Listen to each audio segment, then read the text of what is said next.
ნებისმიერი საზოგადოება იმსახურებს იმას, სადაც არის. მე რა შემიძლია ხშირად კითხულობენ ხოლმე რა და მე ვპასუხობ, შენ ის შეგიძლია რომ ეს არ მიიღო. აი შენ თავში შიგნით ხო შეგიძლია არ მიიღო ეს რეალობა. ეს ბუბა კუდავაა, ისტორიკოსი და გამომცემელი. ძელვადიანად ქართულს არ შეუძლია რა აი მაწუხებში ყოფნა. ჩვენ მე-19 საუკუნის მეორე ნახევარამდე თითქმის არ ქონია სახელმწიფოებრიობის წყვეტა. ხანგრძლივად არ შეგვიძლია ჩვენ სახელმწიფოს გარეშე და თავისუფლების გარეშე. და ამ ინტერვიუში ჩვენ ვლაპარაკობთ ისტორიული მომენტებისა და მოვლენების შესახებ. ჩვენი საზოგადოების უმეტესობაში ისტორია ეს არის აი ღრმა წარსული და არა დღევანდელობა. ამის განცდა არ აგვაქვს რომ ისტორიის ნაწილი ვართ რა. ჩვენ ვტკბებით ჩვენი წინაპრების გმირული ეპიზოდებით და გვგონია რომ ახლა ახლა რა დროს ეგ არის და არ გავამწვავოთ, არ გავართულოთ. ვცდილობთ გავარკვიოთ რა აქცევს ამბავს ისტორიულად. მისი არსი თუ ის გავლენა, რასაც ისახდენ საზოგადოების ცხოვრებაზე. აი ჩვენ გადავრჩით და როგორ შეიძლება ყველაზე დიდ მიღწევად გადარჩენა ჩავთვალოთ. ხალხი კოსმოსში მიფრინავს, მარსზე მიფრინა, ეს გამოიგონა, ეს შექმნა, განვითარდა ამადამ საკითხში ყველაზე დიდი მიღწევები აქვს. ჩვენ ამ დროს გადავრჩით. ამ საუბრის ფონია პროტესტის გამოსახატად ტროტუარზე მდგარი ადამიანების, მათ შორის სტუდენტების პატიმრობები. თითეული ეს ახალგაზრდა ძალიან დიდ ამბებს ქმნის ჩვენი მომავალი ასაშენებელი სახელმწიფოსთვის, ფუნდამენტს ყრის რა. მთელი ჩვენი ისტორია და კაცობრიობის ისტორია ამას გვაჩვენებს, რომ არის კარგი ასეთი ბრძოლა, მას იყენებენ შემდეგ როგორც სამშენებლო მასალას სიმტკიცისთვის. ბუბა თვლის, რომ დღეს ამაზე მნიშვნელოვანი ისტორიული ამბავი საქართველოში არ არსებობს. ეს არ არის ჩვეულებრივი, ეს არის უაღრესად სახიფათო რამ. მე მაგალითად ვერ ვიხსენებ გვიან საბჭოური პერიოდიდან დაწყებული დღემდე ვერც ერთ პერიოდს, როდესაც აი ასე შეიძლებოდა სრულიად უდანაშაულო პროტესტანტის დაკავება. ამას რა მოყვება? შემდგომი კანონები, რა თქმა უნდა, არსად არ გაჩერდება რეჟიმი, ხო? არ მთავრდება ეს სანამ ერთ დღეს სისტემა არ ჩამოემხობა თავზე ამ სისტემის მშენებლობა.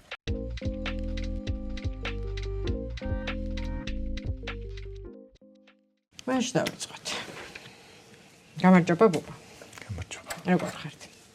ეპოქის შესაბამისად. როგორია ეპოქა, რომელშიც აღმოჩნდით? ისტორიკოსისთვის ძალიან საინტერესო, მაგრამ საქართველოს აწყვოსთვის და მომავლისთვის ძალიან რთული და ძალიან დამაფიქრებელი. მეგონი ისტორიკოსისთვისაც რთული, არ ვიცი, თან თუ წერ ისტორიას ამ ამბებს რო უყურებ ტვინში, როგორც ისტორიკოსი, თუ უბრალოდ უყურებ ხოლმე, როგორც მოქალაქე. ერთმანეთშია არეული ეს, სხვათა შორის როგორც გამომცემელს წიგნის ნორმალურად წაკითხვა მიჭირს, იმიტომ რომ ხან პროფესიული ინსტინქტები ხან როგორც მკითხველი, ხან როგორც კრიტიკოსი გამომცემელი ანალოგიურად თანამედროვე ეპოქას როცა ვაკვირდები, მოქალაქე ვარ, რა თქმა უნდა, მაგრამ ამავდროულად სულ პარალელები წარსულიდან ასევე ფიქრი იმაზე, რომ აი ამას როგორ შეხედავენ მომავალ თაობის ისტორიკოსები, რაღაცა კანონზომიერებების დაჭერის ცდილობა, შესაბამისად თუ ოპტიმიზმის საფუძველი მაქვს, იმიტომ რომ ისტორია თუ რამეს გვასწავლის, ეს არის კანონზომიერებები და ისტორიული კანონზომიერებებიდან გამომდინარე ვხვდები, რომ ეს არა ასე ვერ გაგრძელდება უსასრულოდ. ასე. და ეს ვნება პარალელების გავლების დიდია, თუ ხვდები, რომ ზუსტი პარალელიც არ არსებობს, იმიტომ რომ მე როგორც დილეტანტს მაქვს ხოლმე, რომ აი სადღაცა რაღაცასთან დავაკავშირო და მე მესმის, რომ არა ზუსტი ანალოგია არ არსებობს და ერთინარეში ბევრჯერ ვერ შეხვალ და ასე შემდეგ. ისტორია ძალიან მანიპულაციური საგანია და ბევრ საშუალებას გაძლევს რა. ერთი მხრივ კი კანონზომიერებების დაჭერის საშუალება, მეორე მხრივ ოპონენტი გამოჩნდება გეტყვის, რომ არა, მაშინ სხვა დრო იყო, სხვანაირი დრო იყო. ახლა ნახეთ, დღეს სხვა რამ ხდება, დღეს ინტერნეტია, დღეს ისე ბევრ განსხვავებას იპოვის. მეორე, ბევრ მსგავსებას იპოვის და სპეკულაციურია ეს ასე ვთქვათ დისკუსია. თუმცა აი როგორც ნებისმიერ სხვა რამეში, ადამიანებთან ურთიერთობაში, ფსიქოლოგიაში, ფილოსოფიაში, იდენტური რაღაცები ხო არ არსებობს, მაგრამ უზოგადეს რაღაცა კანონებს იჭერენ სპეციალისტები და იმითი ხელმძღვანელობენ, ხო? ჩვენთანაც ასეა, უზოგადესი კანონზომიერებები არსებობს. ერთი ძალიან მარტივი, მაგალითად, უმარტივესი ისტორიული გამოცდილება სულ არ ჭირდება, ამას ზოგადად ადამიანური გამოცდილება ყველაფერი მთავრდება. ზოგჯერ იმაზე მალე ვიდრე ველოდებით. მუდმივი არაფერი არ არის. შემდეგ ძალიან გავს ხოლმე დიქტატორების და ავტორიტარიზმისკენ მიდრეკილი ადამიანების და სისტემების ბუნებები ერთმანეთს ეპოქების და მიუხედავად. ასევე მარკანონზომიერება, რომ დაჩაგრული ნაწილი, თქვათ, ხომ, იგროვებს ამ რაღაცა მუხტს, ამ ჩაგვრის, იღებს ხანდახან ძალიან მონურადაც ხანდახან გრჩება შთაბეჭდილება, ეს სულ ასე იქნება, მაგრამ ჩვენერ დღეს აღმოჩნდება, რომ ეს ვულკანივით იგროვებს თურმე ამ ენერგიას და ერთხელაც ამოხეთქავს იქ, სადაც არელი და იმ მასშტაბით, სადაც როგორც ვერ წარმოგიდგენია. და აი თუ პარალელების გავლების ცდუნებას აყვავით, ყველაზე ხშირად რა დროსთან ავლებთ ხოლმე პარალელს?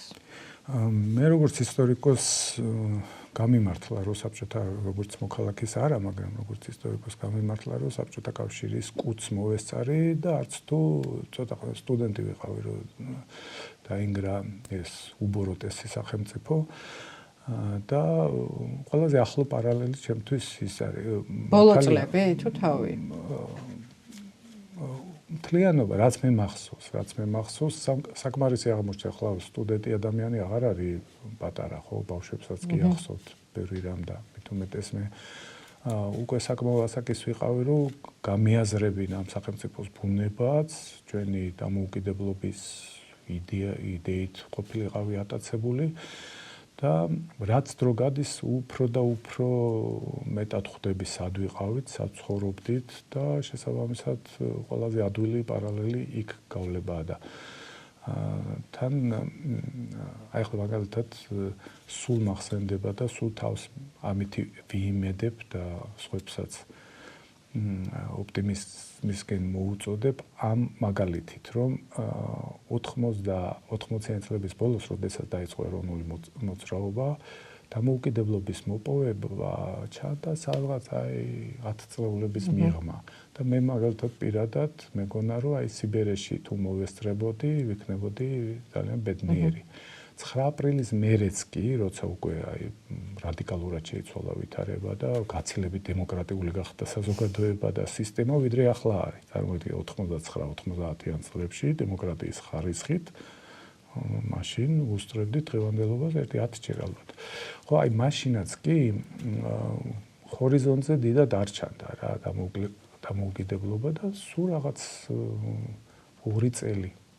2 წელიწადი დასჭირდა არა მარტო დამოუკიდებლობის გამოცხადებას, არამედ იმპერიის რღვევა უცაბედა და ესე აი არ ვიცი, ვინმე წინასწარმეტყველი თუ რაღაცას გრძნობდა და რაღაცა სუპერ ექსპერტი თუ მან თუ რამე იცოდა, მაგრამ ხა არავინ დაიჩემოს, რომ აი ასე ველოდებოდით, ასე მალე დანგრევას, ხო?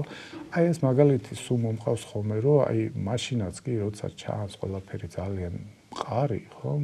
აი სოფლიო დონის კატაკლიზმებისთვის და საზოგადოებისთვის, აი მკვეთრი ცვლილებებისთვის ხანდახან ადამიანური ლოგიკის მიღმა რაღაცეები ხდება ხოლმე და მე კი ლოგიკას ვიჭერ და მე ვაანალიზებთ, მაგრამ უკანად არის თუ ხარ უპერსპექტივო ჩანს ხოლმე და აი ესეც ისტორიის კანონზომიერება, რომ საზოგადოებაში, როდესაც უპერსპექტივობის განცდა და გაჟღენთილია, რომ აი გონია, რომ სულ ასე იქნება, სულ აი უცებ და რადიკალურად იცვლება ხოლმე.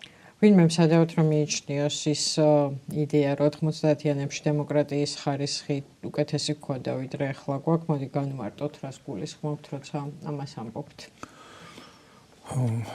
მაგალითად, ვინ გაბედავდა უბატონოთ პროტესტანტისთვის, პროტესტს ვინც გამოხატავდა მისთვის რა შეეზღუდა პროტესტის უფლება ნებისმიერი ფორმით.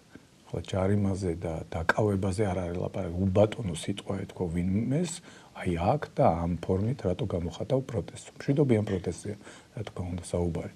შემდეგ მაქსიმალურად წარმოიდგინეთ, მაშინ ხო კერძო მედია ფაქტიურად არ არსებობდა და ყველაფერი იყო სახელმწიფო მედიებმა იქნებოდა ეს ბეჭდური თუ ტელე, ფაქტიურად ერთი არხი იყო, პლუს რადიო. ფაქტიურად უშუალოდ დაუთმეს გაუღეს კარი ოპოზიციურ აზრს. ეს არ იყვნენ მხოლოდ პოლიტიკოსები, არამედ მოქალაქეები, სხვა სფეროს წარმომადგენლები, სპეციალისტები. ეს მოგვი მნიშვნელოვანი განსხვავებაა მართლა. ხო, ძალიან კლაუსტროფობიულია ეს მედია სივრცე. ხო, წარმოდეთ, ყველგან პროტესტი იყო, მაშინ სხვადასხვა ფორმით რა, მაგალითად ეროვნული მოძრაობის ლიდერები ატარებდნენ მიტინგებს პრაქტიკულად ყველგან რა, ყველა რაიონში ჩადიოდნენ, თბილისში ხო ხშირად, ძალიან ხშირად ტარდებოდა შიმშილობები, რაღაცა სხვადასხვა ფორმები, პასუხს თხოვდნენ რაღაცა გადაცდომებზე და უკანობებზე, საკმაოდ ესე აქტიურად და ესე ძალის პოზიციიდან თხოვდნენ პასუხს ჩინოვნიკებს, რომლებიც ძალიან ფრთხილად იყვნენ, ასე ვთქვათ, ყოველგვარ გადაცდომებზე. იყო ასეთი ანეკდოტი დადიოდა სხვათაშორის, ქვია, გუმბარიძე იყო მაშინ საბჭოთა საქართველოს ლიდერი და ბატონ გივიო, სპილო დაფრინავსო? როგორ ეკატრება რასის აბა ბატონმა ზვიადმა რო თქვა რომ დაფრინა. არა, ახლა მთლად არ დაშხვილებსო, მაგრამ რაღაც ხო ესეთი ზვიადი გამსახურდია იქოდეს. გამსახურდია. ესეთი ანეკდოტი ძალიან კარგი, სხვათა შორის ანეკდოტებში, პოლიტიკურ ანეკდოტებში კარგად ჩანს ეპოქა და მართლაც ესეთი ცდილობდნენ რომ რაღაცა მაქსიმალურად სხვათა შორის ალბათ ახლა ამ განმოსახედიდან რო უყურებ ეს ცხადია არ იყო მხოლოდ ადგილობრივი გადაწყვეტილება და ადგილობრივი წნეხიდან ოჯახები ყავთ თქვა ნაცნობობა რაღაცა ადგილობრივი დისკომფორტიდან არ იყო მხოლოდ ეს გამოწვეული ალბათ ცენტრიდან იყო მითითება რომ აი მინიმუმამდე დაყვა. თუ ზვიადი ამბობს შეიძლება სპილო მიფრიდოს კიდეც ხო? არა, ანუ ანგარიში გაეწიათ. გულისხმობ იმას რომ იმდენად მაღალი იყო ტემპერატურა რომ სისტემა შეეცადა ამ ტემპერატურის დაწევას, იმიტომ რომ კონტროლიდან არ გაქცევოდათ სიტუაცია. აი ეს პარალელებს რომელ დროსთან ავლებთ თქო საბჭოთა კავშირის თავთან თუ ბოლოსთან პრინციპში სპეციალურად ვიკითხე, იმიტომ რომ აი ძალიან დიდი გამოსვლები რო იყო 23-ში და 24-შიც, მაშინ გიგაბოკერია ჩვენთან სტუმრად ყოფი ამბობდა, რომ ეს პროცესი როგორც არ უნდა დამთავრებულიყო იმ დროს, გავს საბჭოთა კავშირს, როცა აი ხალხმა გადაწყვიტა, რომ ბოლო პერიოდს რომ აღარ უნდა ესე ცხოვრება, მაგრამ ნუ აი დროის ამბავია რამდენ ხანში და როგორ დამთავრდება. მეორე მხრივ, ადამიანები ვინც ამბობენ, რომ სახელმწიფოებრიობის დაკარგვის საფრთხეს ხედავენ და არ ვიცი, რუსეთთან კვლავ რაღაცა ფორმით მიერთების, თუ მისადელად ყოფნის, მათ აქვთ განცდა, რომ ეს ყველაფერი აი გასაბჭოების პირველ წლებს და აი რეპრესიების დასაწყის და ასე შემდეგ გავს. ალბათ ორივე შეიძლება რაღაც მხრივ დააკავშირო, მაგრამ არ ვიცი, აი თქვენი აღქმით რას უფრო გავს აი სისტემის ბოლოს, როცა ბოლო გასაფორმებელია თუ თავს, როცა ეს შეუვალია ვნება იმისა, რომ ყველა საჩვენო როგორი ძლიერი ხარ და როგორ ყველაფერი შეგიძლია. საინტერესო კითხვა, არ დავფიქრებულა, რომელს უფრო გავს, თუმცა ორივეს ვამგვანებ. მეც ანუ ერთი მხრივ ფაქტია, რომ ავტორიტარიზმის გამყარებისკენ მიდის ტენდენცია, მაშინ როცა 80-იანი წლების ბოლოდან პირიქით ნელა მარწუხები ეშვებოდა. საერთკენ განვითარდება მოვლენები, მე მაინც მგონია, რომ ეპოქა არის თანამედროვე ეპოქა, თანამედროვე თაობა, ეს ტექნოლოგიები, გახსნილობა, აი ეს ყველაფერი ვერ მისცემს საშუალებას, რომ ეს მეორე სცენარი განავითარონ გასაბჭოებისკენ, გამყარებისკენ წაიყვანონ. იმიტომ რომ აი ჩვენი თაობისგან განსხვავებით, მე მაგალითად 26 წლის ასაკში ვნახე პირველად ევროპა. და წარმოიდგინეთ ბავშვობიდან სკოლის დამთავრებამდე რამდენიმე ევროპულ ქვეყანაში არის ბევრი ჩვენი მოქალაქე ნამყოფი ბავშვი, ხო?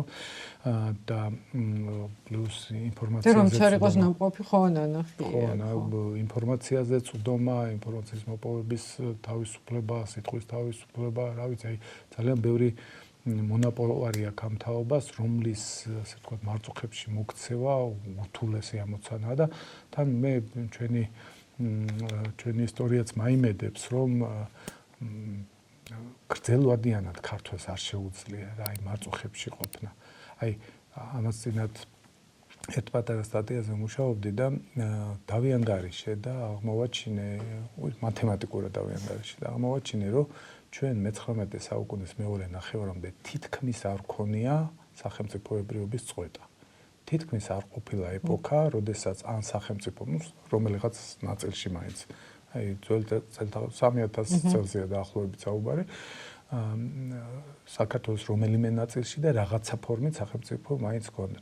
აი ეს ტენდენცია ხო გვაჩვენებს, რომ ქართველის რაღაც იდენტობის ნაწილია სახელმწიფოებრიობა.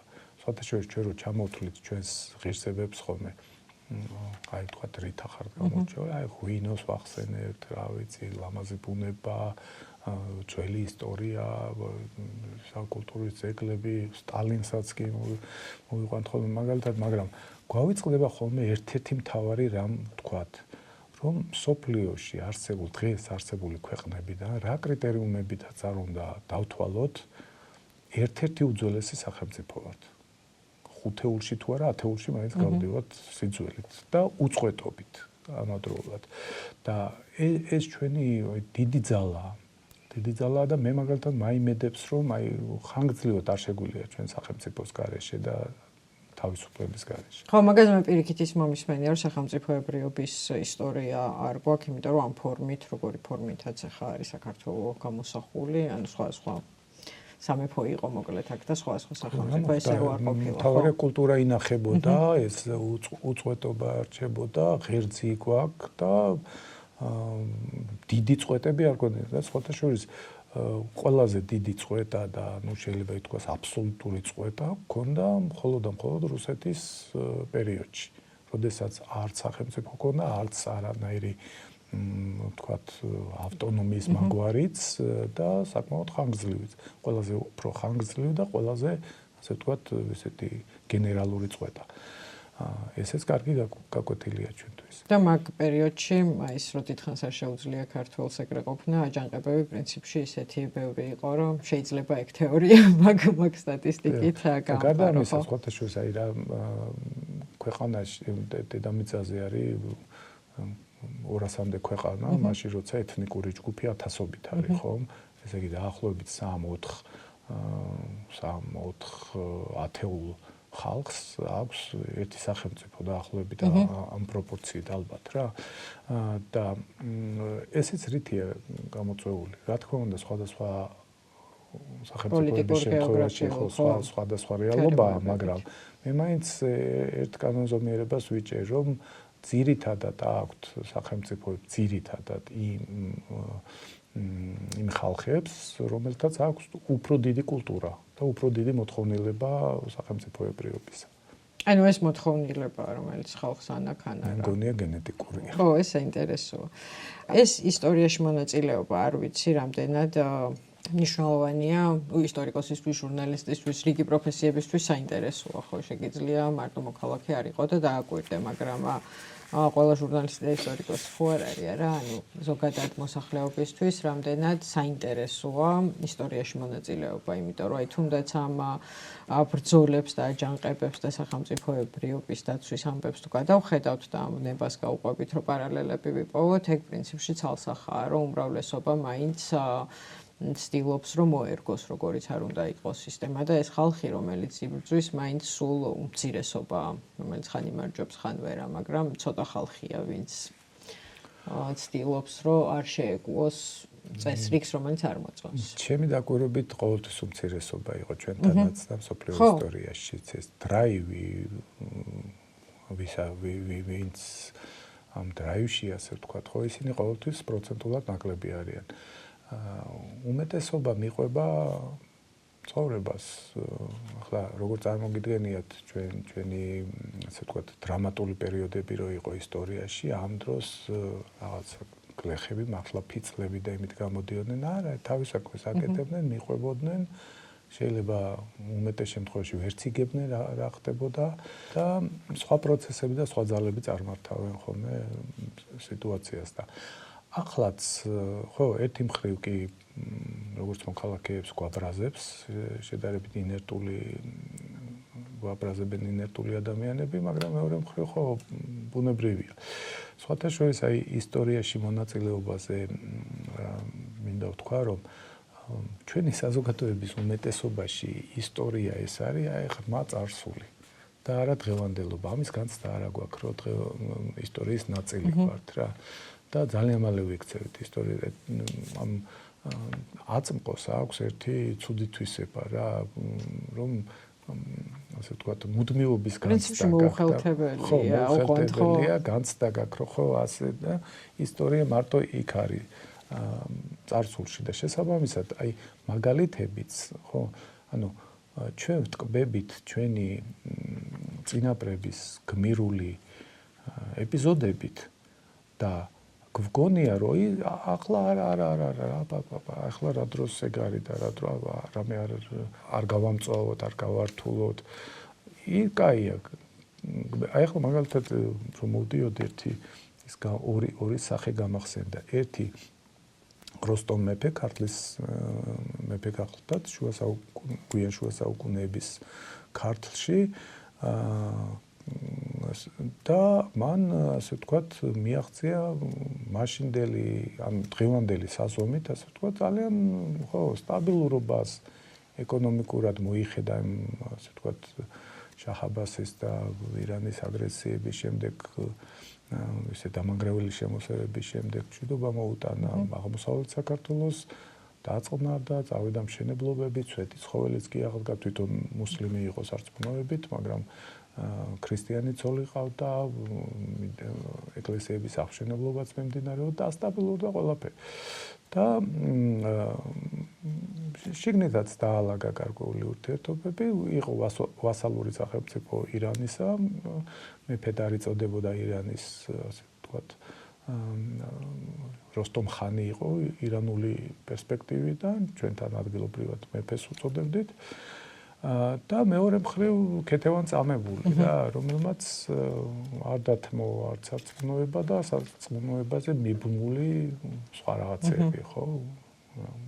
აციდენტობა, ბევრი ადამიანისთვის სახე იყო ეს და ეს ყველაფერი ძალიან კარგად ქონდა გააზრებული. მას რო უბრალოდ და თხოვდნენ კიდევაც იქაური ქართველები თხოვდნენ, რომ აი მოჩვენებითად მოდით რა, მოჩვენება არც მათ უნდათ რომ ასე ვთქვათ, ასე დამთავრებული იყო და მოჩვენებითად მოდი აღიარეთ და დარჩი გულში ქრისტიანი როგორც ხვები აკეთებენ და დღეს რამდენმა ქართველმა იცის როსტომ ხანი ან ვინ მეგინახავთ რომ პატივსცემდეს მას და ყველასთვის ეკონომიკური აღმშენებლობისთვის პრეცედენტი ეკონომიკური ზრდისთვის სტაბილურობისთვის თუნდაც ეკლესია მონასტრების მშენებლობის ხელშეწყობისთვის და ქეთევანი ალბათ საქართველოს ისტორიაში პოპულარულ ქალების სამეულში გადის, ხო? ახლა თამარ მეფე, წმინდა ნინო და ქეთევანი თუ ვინმე მიცი, თუ ვინმეს ამ ქვეყანაზე გამოუხედავს თვალში, ყველა მიცის ეს სახელები, ხო? მაგრამ ჩვენ ყოველდღიურ ცხოვრებაში მიდრეკილი ვართ როსტომისკენ. ჩვენ ცხოვრებაში გონია რომ ეს გმირობა და თავდადება და იმათი საქმე იყო რა. სადღაც სხვაგან არის, ხო? და იმათ ვთხოვთ, რომ აი ვიღაცამ თუ გმირობა არ გაწია, რაღაცა განვიკითხავთ და მაგრამ ჩვენ აქ არ გვინდა ის გადმოვიტანოთ, იმიტომ რომ დისკომფორტი მოაქვს იმას, რაღაცა უნდა მოვიკლოთ, რაღაცა და ამ დროს რას ვამბობთ, რითაც დავიწყეთ, ხო მაშინ სხვა დრო იყო. მაშინ სხვა დრო იყო, ახლა სხვა ეპოქა.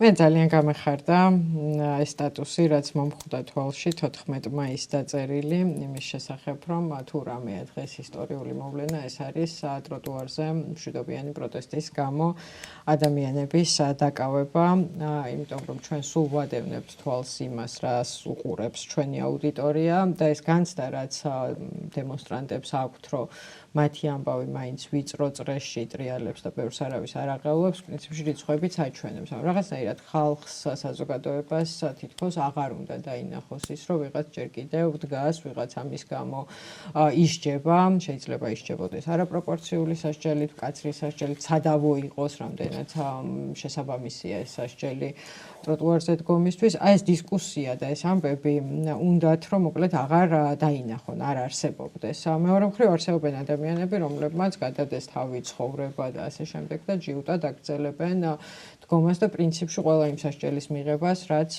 მათთვის შეიქმნა თუ დამძიმდა, ხო? და ეს რაც თქვენ დაწერეთ, რომ ეს არის მნიშვნელოვანი ისტორიული ამბავი ისტორიკოსისგან, ანუ ერთია რომ მე რაღაცა ინტუიციურად ვღელავ ამ ადამიანებზე და ვთვლი რომ მნიშვნელოვანია როგორ უდგება სახელმწიფო მის უკმაყოფილო მოქალაქეებს, მაგრამ მეორეა ისტორიკოსის შედარება, ხო და აღქმა. აი რატო მიიჩნიეთ, იმიტომ რომ ამ დღეებში მაგალითად ისტორიულ მოვლენად განიხილებოდა ახალი პატრიარქის არჩევა, ხო? რამ გაათქმევინათ ეგ, რომ ეს არის სინამდვილეში ისტორიული ამბავი, რომელზეც ლაპარაკი არის საჭირო და რომელიც ალბათ განსაზღვრავს ისტორიის მდინარებას მერე. დიახ, ხშირად ხმარობთ ქართველები ამ სიტყვას ისტორია. უპრეცედენტო. გვიყვარს, ძალიან გვიყვარს ბრახაბრუხი და ესე იგი პათეტიკა ჩვენი ძლიერი მხარეა ნამდვილად. რატო ვთვლი რომ დღეს, როდესაც სტუდენტ გოგონას, რომელსაც მოდი ვთქვათ პირდაპირ არაფერი დაუშავებია. აბსოლუტურად არაფერი დაუშავ, არც მორალურად, არც სამართლებრივად, არც ისტორიულად, არაფერი. მცდარიც რო იყოს მისი პროტესტი, მას ამისი უფლება აქვს. იდგეს სადღაც და აპროტესტებდეს. არავის არ უზღუდა ეს ხო აბსურდია საერთოდ ამ კანონებს რო განიხილავენ ხოლმე ბრაზდები რა არის განსახილველი ხო რა ამ დისკუსიაში შესვლა როგორ შეიძლება ვის უზღუდავს როგორ შეიძლება გადაადგილებას ზღუდავდეს ამ ასეთ ფართო ტროტუარზე და რომ ზღუდავდეს ხო მისი პროტესტი ხო უპირატესია ვიდრე ვიღაცის რაღაცა ზედმეტად გავლილი 20 მეტრი ხო ამაზე არ შევიდეთ საერთოდ კამათში და ეს ადამიანი აბსოლუტურად უდანაშაულო სტუდენტი ახალგაზრდა გოგონა ჩვენი მომავალი ხო რომელმაც უნდა გააგრძელოს და ააშენოს მომავალი ქვეყანა დღისით მზისით მისი თანატოლები თითქმის თანატოლებო მისი თაობის წარმომადგენლები აი ესე მექანიკურ რობოტებივით რაღაცას კითხულობენ, ადებენ ხელბორკილს და მიყავთ 3 დღე პატიმრობაში, ხო? ხო, აი ვითომ და შეუძლიათ 14 დღითაც წაიყვანო, 3 დღე მიყავთ, მაგრამ ხო შეუძლიათ არა აქვს მნიშვნელობა, არა, თუნდაც 1 საათით იყოს და ერთი მხრივ ეს არის ჩემთვის ისტორიული უკუსლა, აი ძალიან ესეთი საგანგაშო სიმპტომი, ძალიან და მეორე მხრივ არის ძალიან გაუგებარი ჩემთვის ამ ყველაფრის მიღება. გასაგებია რომ აი მე რა შემიძლია ხშირად კითხულობენ ხოლმე რა და მე ვპასუხობ შენ ის შეგიძლია რომ ეს არ მიიღო. ეს ხო მაინც შეგიძლია. კი ბატონო ხმას ვერ იღებ. კი ბატონო ვერ აპროტესტებ რაღაცა მიზეზების გამო. კი ბატონო მატერიალურად ვერ ეწევია სიტუაციას თქვა ვერაფერს ისე აი შენ თავში შიგნით ხო შეგიძლია არ მიიღო ეს რეალობა და პროტესტი კონდეს ამაზე ხო საბჭოთა კავშირის დროს დისიდენტები კი იყვნენ თითებზე ჩამოსათვლელი მაგრამ ძალიან ბევრი იყვნენ ისეთები ვინც შიგნით ატარებდნენ სხვათა შორის ერთი თუ გვაქვს დრო ერთ პატარა გადახვევას გავაკეთებ ხელნაწერთა ეროვნული ცენტრის ყოფილი დირექტორი ბატონი ზაზა ალექსიძე მიყვება ერთხელ დამაარსებლის ხელნაწერთა ინსტიტუტი ერქვა მაშინ დამაარსებლის ისტორიას დამაარსებელთან დაკავშირებულ ისტორიას რომ მას უნდა მიიღო სამსახურში ბატონი ზაზა რომელიც ახალგაზრდა იყო და რომელიც იმსახურებდა და ამ დროს სადღაც ცეკაში თუ სადღაც გადაწყდა რომ ვიღაცა უნდა ასე ვთქვათ და მივიდნენ ერთად და საუბრობენ რომ აი რომელი შტატი დაუშვან და როგორ და ბატონი ილია ეკითხება რომ აი იმ კანდიდატზე პროტეჟეზე ეკითხება, რომ თუ იცის მან ძველი ქართული, თუ იცის ძველი სომხური ეს, თუ იცის ის, თუ იცის და ნუ ყველაფერზე დადებით პასუხს ეუბნებიან, რა თქმა უნდა, თვლია, მაგრამ და ბოლოს დაფიქრა, ტყავზე კითხვა თუ იცის, აბსურდს ეკითხება რა, ტყავზე კითხვა, ანუ ტყავი არის ეტრატზე იწერება ტექსტები, ხო და ტყავზე კითხვა თუ იცისო, და ამან ცოტა დააბნია და ხო, კარგიო და მოუწერა ხელით ხომას ილია ბულაძეს პატრონიზაზას მიღებასთან დაკავშირებით და რომ გამოვედითო გრძელი დერეფანი იყო და ხმა არ ამოუღიაო, იმიტომ რომ მაინც ვინიცის კედლებს ყურები ქონდა და გამოვედითო და ხომ მაინც მოვატყუი. მაგენიო და მაგენშიო იგულისხმებოდა არა მხოლოდ ერთი და ორი კაცი, არამედ მთელი სისტემა. ანუ ადამიანები იყვნენ, ვისაც შენახული ქონდათ იდეა შიგნით, ხო? აი ეს ხო მაინც შეგვიძლია და როდესაც ამას უყურებთ, ამ მოვლენებს უყურებთ, აი ძალიან როგორც ჩვეულებრივს, ეს არ არის ჩვეულებრივი, ეს არის უაღრესად სახიფათო რამ. და ამ ფონზე ახლა მომიტოვებს ყველა მორწმუნემ და ყველა მეც მორწმუნედ მიმაჩნია ჩემი თავი და ეკლესიურად და გარკვეული რაღაცა იერარქიული საკითხები, ხო, ეს ყოველთვის იქნება, ყველა პერიოდში იქნება, ხო, ერთად დიდხანს ამყოფოს ყველა, მაგრამ წავა ერთი, მოვა შემდეგი, როგორც საერო მმართველობაში, ისე საეკლესიო მმართველობაში, ხო, ასეთი ბევრი ვიცით, ხო, ჩვენს ისტორიაში, რომელთა სახელები უმეტესობისა არც კი ვიცით და იმ ქრონოლოგიაზეც აღარანაირი მნიშვნელობა არ აქვს. ისტორიკოსებს, ჩემს კოლეგებსაც და სტუდენტებსაც სულ ვეუბნები, რომ წლებს არ აქვს მნიშვნელობა, რა წელს ჩაიხედა და გადაამოწმებ რა, ნუ იღლით წლების დამახსოვრებით 1473-ში იყო თუ 74-ში არ აქვს დიდი მნიშვნელობა. მთავარი არის არსი და არსი კი რა არის დღეს, რომ ესე იგი ვზეიმობთ რაღაცებს და პარალელურად იმის საწინააღმდეგო ანუ ყველაფერი არის გარეგნული რა, შინაარს გამოცლილი. სხვათა შორის როდესაც პირველად სახარება წავიკითხე, უფროს კლასებში ვიყავი, მაშინ ფიზიკურად არც არსებობდა სახარება და ეს არის ჩემი აღმოჩენა, მე თეთრაღნიშნა მეგონი, რომ აი საბჭოთა კავშირის ბოლოს ქართულად დაწერილი სახარება არ არსებობდა და იყო რთულად მოსაპოვებელი, ეს რა მოვაჩინე, იმიტომ რომ ჩვენთვის ხო ძალიან ბუნებრივია, რომ არსებობს. სახარება გაგებული კი მქონდა ახლა ეს ლიტერატურიდან, მაგრამ რას ნიშნავს სახარება არ ვიცოდით. რთულად მოსაპოვებელი იყო და შეიძლება რუსულად მოგეპოვებდე და ხო, ეგეც მიღწევა იყო და ძველ ქართულად იყო გამოცემული, მე მგონი კალისტრატე ცინცაძის პერიოდში, თუ სწორად მახსოვს და მე იქიდან რაღაცა გადამრავლებული ვერსიები არსებობდა, მაგრამ აი ახალ ქართულად ეს პერიოდი იყო 80-იანების ბოლოს და როდესაც პირველად წავიკითხე, მომეჩვენა რომ მაცხოვარი ზედმეტ ყურადღებას უთმობდა ფარისევლებს. ხო, ბევრგან ხვდება ეს პასაჟი, ხო, ფარისევლებო, სულ ამხელდა და ხო, მივხვდი, რომ ცუდი ტიპები იყვნენ, მაგრამ ამდენ ყურადღება დღის, ხო, რაღაცა მომეჩვენა, რომ უფრო მნიშვნელოვანი საკითხები იყო, რომელიც მე იქ უნდა ამომეკითხა რა და რაც დრო გადის სურწმუნდები, რომ ეს არის ფუნდამენტური პრობლემა ნებისმიერ რწმენაში, რომ ფორმით იყო უაღრესად აღსარებელი და საქმით აბსოლუტურად საწინააღმდეგო აკეთო. აბსოლუტურად. ზოგი ამას ხანდახან მეგონა რომ ვერ ხვდებოდნენ, ზოგი სრულიად გააზრებულად აკეთებს და ზოგი ხო ვერ იაზრებს, რომ იმის საწინააღმდეგოდ ცხოვრობს ფარისეველი. და ჩვენი საზოგადოება მეც მივაკუთვნება ამ ვიღაცამ რომ არ სხვაგვარად არ ჩათვალოს, ჩვენი ერთ-ერთი პრობლემა ეგ არის რა, აი ერთ-ერთი უდიდესი პრობლემა, რომ ჩვენი ფორმა და ჩვენი რეალური მოქმედება ერთმანეთს ძალიან ცდება.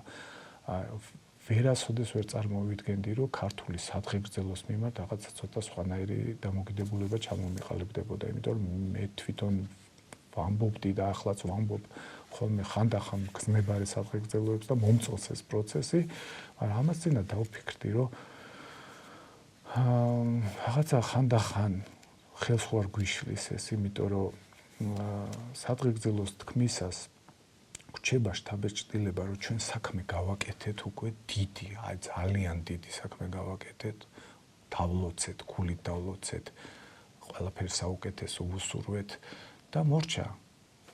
აი ვიღვაწეთ და დამთავრდას უკვე გამოვედით და ის ხო გავაკეთე ის საქმე, ხო ის რომ ცხოვრებაში ცხოვრებაში რომ განვახორციელა, ხო ახლა მაგრამ ცხოვრება სხვანაირია, ხო? აი და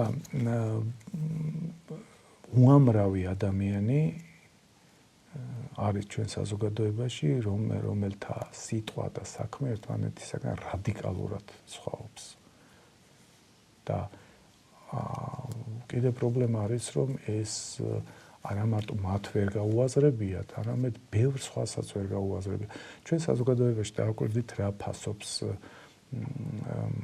გაცილებით ფასობს გარეგნული შეიძლება მეტნაკლებ არ ვიცი, მე სხვა საზოგადოებებს ესე კარგად და ალბათ ზოგად ადამიანურია ეს, მაგრამ ჩვენი მტკივა ყველაზე მეტად და იმიტომ ვამბობ, რომ ესე იგი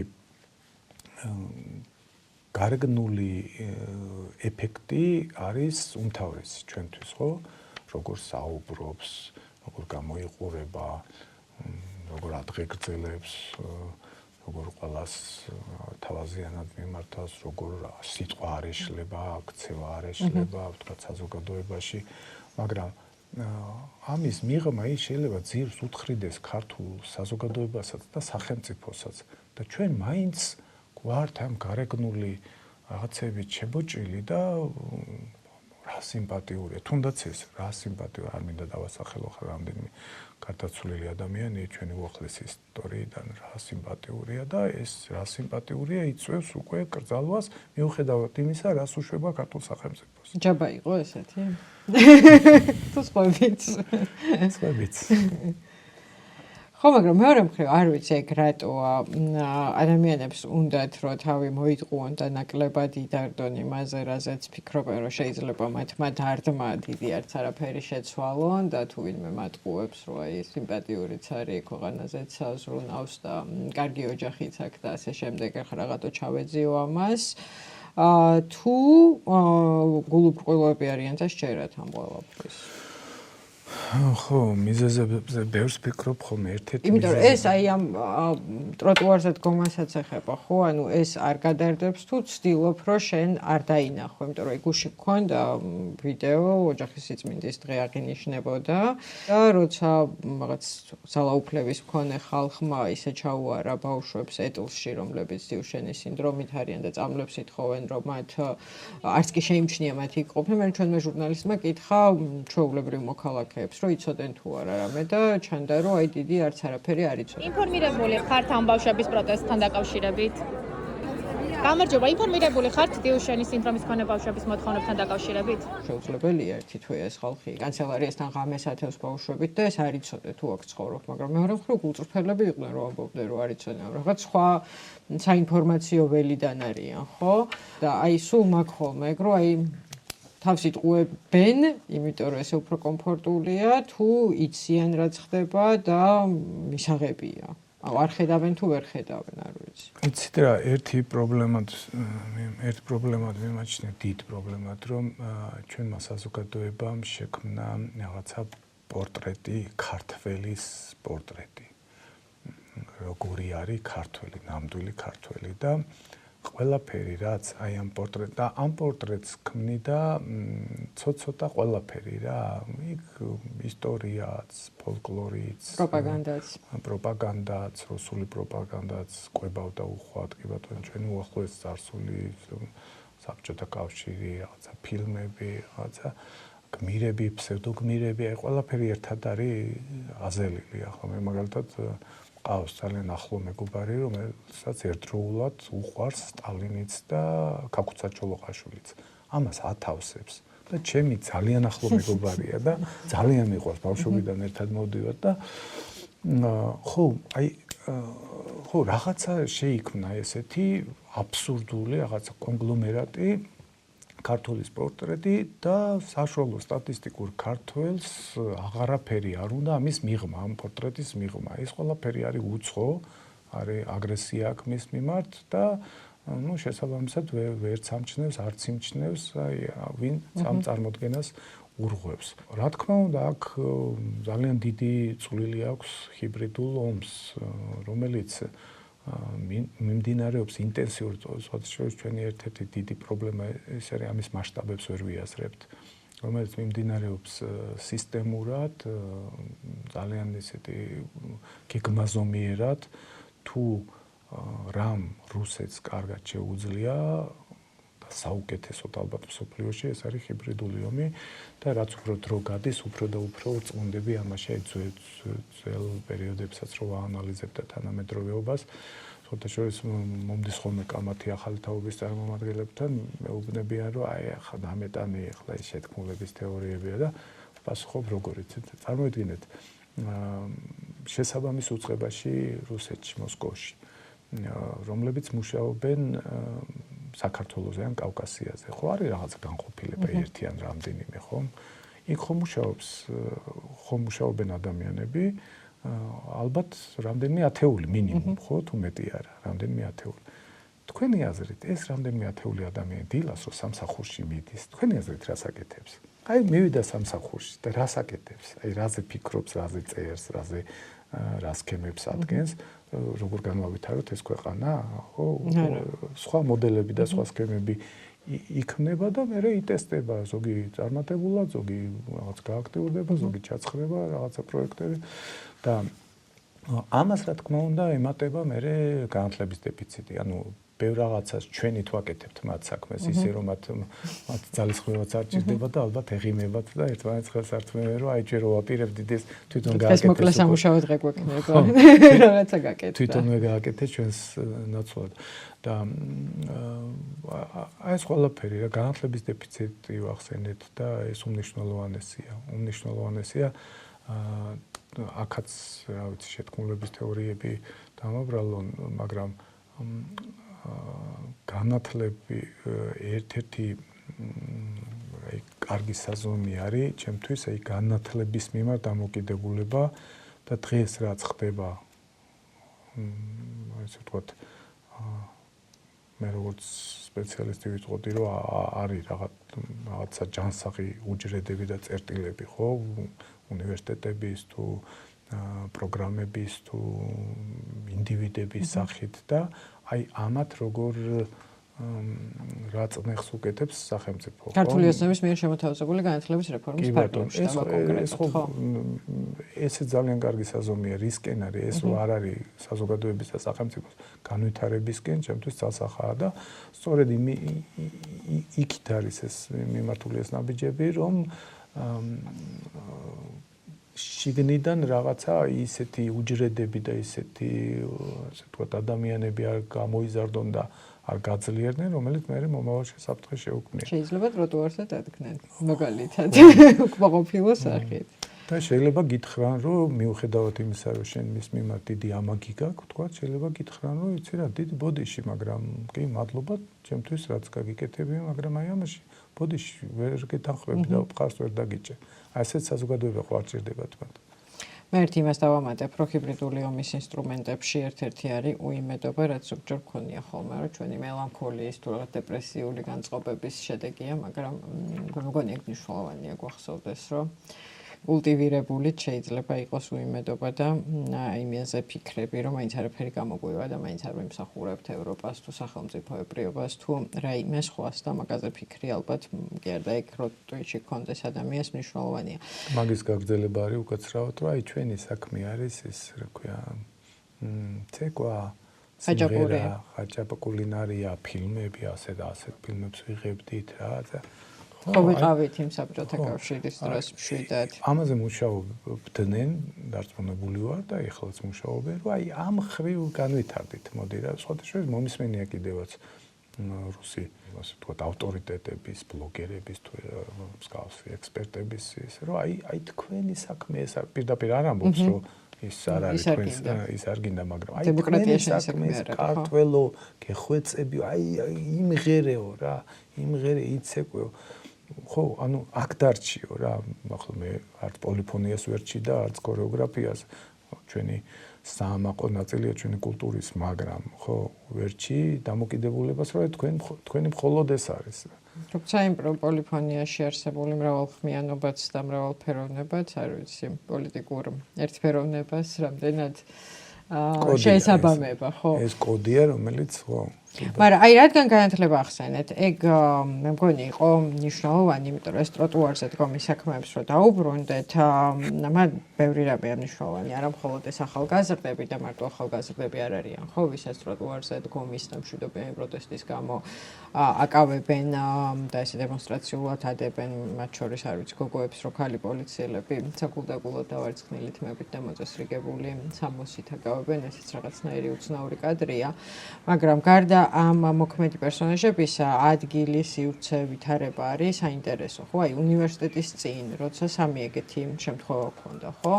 აკავებენ სტუდენტს და იქ დგას სულ რამდენიმე მისი მეგობარი თუ თანამებრძოლი, რომელიც აქციაზეც მასთან ერთად დგას და ცარიელია პრინციპში ამ გავლელებს აი არ აინტერესებთ, უნივერსიტეტიდან არავინ არ გამოდის, სად არიან ლექტორები, ჯგუფელები, კურსელები, არ ვიცი, საზოგადოება, მერი განცხადებები არ იდება, ხო, ერთია რომ კარგი ბატონო უნივერსიტეტებს ისედაც რთული მდგომარეობა აქვს და თავისი გაჭირვებია, მაგრამ მეორე მხრივ, როცა სტუდენტს მარტო ტოვებ უნივერსიტეტის მთავარ შესასვლელთან და ესე მშვიდობიანად შეუძლია პოლიციას წაიყვანოს ამ სივრციდან, რომელიც თუმცა ტაძარი საკრალური არ არის, მაგრამ არც ისეთია, როგორც რაღაც სუპერმარკეტი, ხო, საიდან შეიძლება ვიღაცა წაიყვანო ან ავტობუსის გაჩერება, რას ამბობს ამ ყველაფერზე.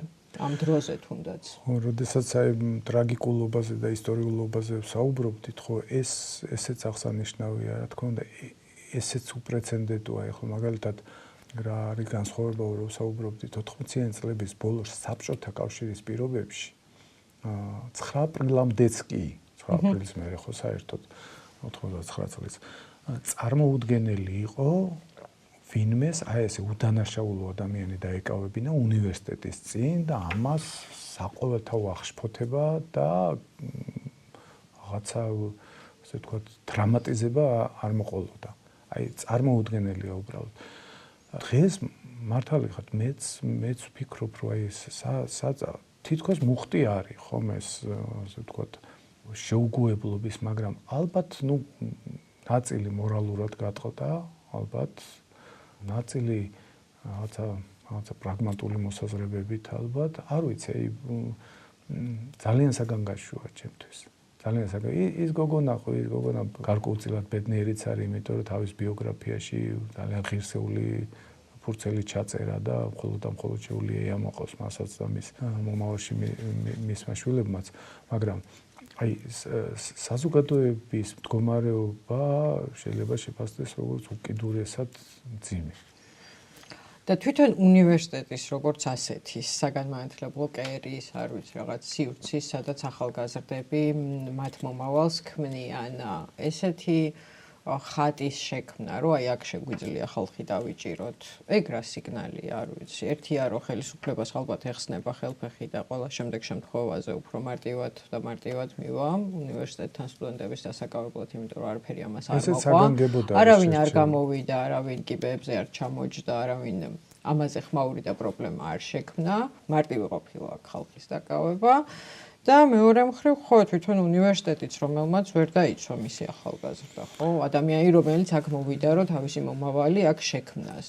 მე მგონია, რომ ადგილიც შემთხვევით არ არის შერჩეული, იმიტომ რომ შეეძლოთ ნებისმიერ სხვა ადგილას, თქვათ, სახლიდან, სახლთან, ქუჩაში, მაგრამ უნივერსიტეტში მე მგონი საგანგებოდ არის უნივერსიტეტთან შერჩეული ადგილი. ეს არის ერთგვარი ავტორიტარულ რეჟიმებს ახასიათებთ, რომ ტესტავენ რა, გარკვეულ სადამდე შესაძლებელია მისვლა და ნუ თუ სახიფათოა, მერე უგანიხევენ, ხო? ადამიანებთან ურთიერთობაშიც ასე არ არის, რის უფლებასაც აძლევს, სადამდეც აძლევ უფლებას, იქამდე შემოდიან, ხო? და აქაც, ანუ მორიგი კიდე ტრაგიზმი, რომ აი ამის უფლებაც მივეცით ჩვენ საზოგადოებამ ყველამ უნივერსიტეტმა, მოქალაქეებმა, თანაკურსელებმა, თანაუნივერსიტეტელებმა. ახლა მაგალითად გახსოვთ 2024-ის მიწურულს, რომ მასიურად წავიდა მასიურად არა შეიძლება, მაგრამ აქტიურად წავიდა ხელმოწერები სხვადასხვა უწყებებში და პეტიციებს რო ვრცელებდნენ საჯარო ხელები. თანამდებობების დატოვება და ასე შემდეგ, ხო, აი საქართველოს ისტორიაში უპრეცედენტო რაოდენობა 6 თუ 7 ელჩი გადადგა მასში. და ეს დაიწყო საგარეო საქმეთა სამინისტროდან, რაც ასევე მოულოდნელი იყო. რაც ასევე მოულოდნელი იყო და უფრო ლოგიკური, იმიტომ რომ ევროინტეგრაციას შეეხებოდა, ხო? თქვენ წარმოიდგინეთ, ხო, ეს მასშტაბები რო ყოფილიყო გაცილებით დიდი. და გაცილებით მეტი ხო ფიქრობდა ასე. გაცილებით მეტი ხელმოწერა ყოფილიყო და ძალიან გაცილებით მეტი სამსახურებრივი და სამოქალაქო პროტესტი რომ ყოფილიყო, ხო? აქამდე მოსვლა ხო ან შეუძლებელი იქნებოდა, ან ძალიან გაუჭირდებოდა და დაჭირდებოდათ 1 და 2 წლის ნაცვლა 10 წელი და 15 წელი და ამასობაში საერთაშორისო ვითარება წამოგვეწევოდა მშველელად, ხო? ნებისმიერი საზოგადოება იმსახურებს იმას, სადაც არის. ამ ეტაპზე შეიძლება ითქვას, რომ ისევ ცხოვრობთ, როგორც დავიმსახურეთ, როგორც საზოგადოება, მეტი ძალისხმევა არ გაწია. კი ბატონო, საზოგადოება მეტიც თანამედროვეობის გავლენით მე ასე ვთქვათ, გამიჩნდა ცდუნება გადამეფასებინა საქართველოს ისტორიის ჩვენეული ხედვაზე და მათ შორის ჩემეული, როგორც მას სწავლობდი და როგორც ვასწავლედი რა. დააკვირდით ჩვენს ისტორიას როგორ სწავლობთ, რომ ჩვენს ისტორიას რო გადასუმართლები ვართ და სულ კარგები ვართ. კი.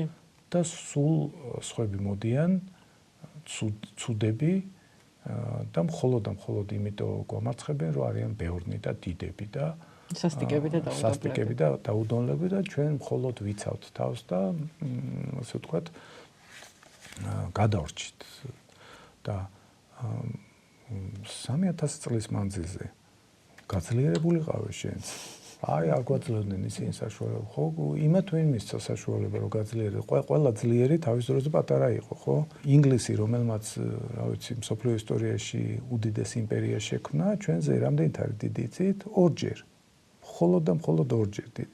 ну გასაგებია იქ კუნძულია, იქ რაღაცა ფაქტორები, გამართლებების მოძებნართული არ არის. მოძებნართული არ არის და შემდეგ აი თუ გახსენდებათ რაღაცა ისეთ გენერალურ შეცდომაზე საუბარი. კი, ცალკეულ გადაცნობებზე, ცალკეულ მოღალატეებზე, ცალკეულ, მაგრამ აი გენერალურად ჩვენ საზოგადოებრივ ეს უახლესია. და ეგეც ხო, ეგეთი ინტენსიური არაფერი. ხო, აი რომელიმე მეფე გაგიგიათ, რომ აი ცუდად მოიქცა და მეფეების ის არის, რა ქვია, კულტია რო აი ჩვენი მეფეები და ხშირად ვეკითხები ხოლმე რომ დამისახილეთ რამდენი მეფე იცით? მაგრამ ეგ ძალიან საინტერესოა, ეს ხალხი რამდენი მეფეს თulis ალბათ 10-ზე ნაკლებს, ხო?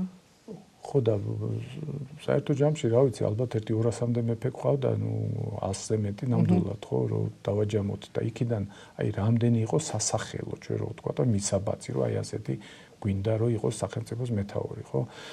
და რამდენი პერიოდი შეიძლება ჩამოუთვალოთ, რომ აი მართლაც აი საზოგადოებაც სახელმწიფოც აი ღირსეულად ვიქცეოდით და როცა ჩვენი ბრალი არ იყო. აი რამდენი შემთხვევა შეგვიძლია ჩამოთვალოთ, ხო? და ყველა შესაბამისად იმ ისტორიით რომელიც შესაბამისად ისტორიულადაც შეიძლება ვთქვათ და დღესაც აი თუ რამ გჭირდა და თუ რამ ეს ვერ მივახციეთ ჩვენ მხოლოდ ჩვენ გარე ფაქტორები ჩვენ სულ ღვმობდით ვამბობთ ვინმე არ ომობდა აი შუა საუკუნეებში არა ძველ ეპოქებში ზოგადად რა შუა საუკუნეებში მე თუმეტ ვინმე არ ომობდა ვინმე თავს არ იცავდა ვინმეს უბრძოლველა და ლანგარზე შეხვდა რამე ხო ყველა იბრძოდა ყველა და კიდევ ჩვენ აი ესეც უნდა მე მგონი გადავსინჯოთ თორე ჩვენ განვითარებაში გვიშლის ხელს აი ჩვენ გადავრჩით და როგორ შეიძლება ყველაზე დიდ მიღწევად გადარჩენა ჩავთვალოთ ხო ხალხი კოსმოსში მიფრინავს მარსზე მიფრინა ეს გამოიგონა ეს შექმნა განვითარდა ამადამ საკითხში ყველაზე დიდი მიღწევები აქვს და ჩვენ ამ დროს გადავრჩით და ეს არის ჩვენი დიდი მიღწევა კი ბატონო მიღწევა ან პარალელებს ვავლებთ ისეთ ხალხებთან რომლებიც ვერ გადარჩნენ და იმათან ხო, იმათან უპირატესობა გვაქვს, მაგრამ გაცილებით მეტი ხო არის ისეთები, რომლებიც არამც თუ გადარჩნენ, არამედ განვითარდნენ და გადაგვისწრეს. იქ ფაქტორები რო რაღაცა კავკასიონი არ დაილევა მომიზეზება. აი ახლა მაგალითად ფეხბურთში წავაგეთ, თქვათ, ხო? საბოლოო ჯამში ხო წავაგეთ. კი. და ხო შედეგი ეს არის. რაც არ უნდა თქვა, რომ იქ ძელმა იხსნა, იქ ტრაუმა ქონდა ფეხბურთელს. იქ მსაჯი, იქ აყურებელი ფაქტორი, ბალახი, რაღაცა ხო წააგე. კარგი, ერთი შემთხვევით წააგე, მაგრამ როდესაც აგებ ბევრჯერ, უფრო მეტჯერ აგებ ვიდრე იგებ და როცა ვერ მონაწილეობ დიდ ტურნირებში, ანუ ხო რის თქმა უნდა, ხო გაზომვადია ყველაფერი. ისტორიაშიც ასეა, თანამედროვეობაში. ყველაფერი გაზომვადია. როდესაც ჩვენ გულში მჯიხს ვიბრაგუნებთ წარსულში თუ აწმყოში, მადლობას რო ვხდია მთავრობას, ხელისუფლებას რაღაც ამისთვის, იმისთვის, მართლმადიდებლობისთვის, რა ქვია, მშვიდობისთვის, რაღაც ფასებისთვის, იმისთვის, ამისთვის. ხო საბოლოო ჯამში ყველაფერი გაზომვადია. და ხო ზომავენ ისე კვალიფიციური ადამიანები და არსებობს სოფლიო რეიტინგი, რომელ რეიტინგში ვართ საამაყო ადგილას. მან რთული ამბავია, იმედი რასაც აქვეყნებს იმ რეიტინგებში საამაყო ადგილას ვართ. უბრალოდ ეგ რეიტინგები რამდენად სანდოა, მაგაზე ერთი სტატიაც კი გქონდა საერთოდ, რას ზომავს ეგ რეიტინგები. მან არ ვიცი, ხო.